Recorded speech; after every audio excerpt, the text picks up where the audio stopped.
Развитие газомоторного топлива в Якутии в эти дни обсуждают на техническом совещании с участием промышленных предприятий не только Якутии, но и других регионов страны, таких как Татарстан, Амурская и Иркутская области.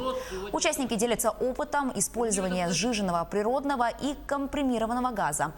В Якутске на сегодняшний день на компримированном газе работают 3 станции. Кроме этого, есть положительный опыт использования пропан-бутана.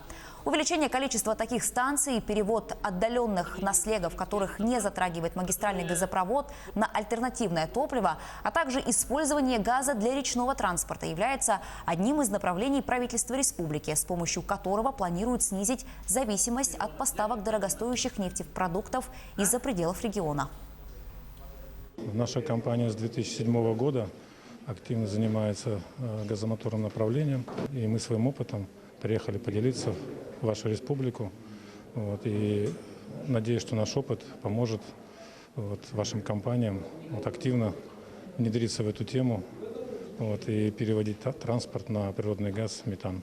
Во-первых, это даст экономию хорошую, потому что у вас сегодня газ стоит намного ниже, чем другие жидкие моторные топлива. Это вам даст не только экономию, даст еще и экологический эффект хороший, новые рабочие места, новые инвестиции, новое развитие.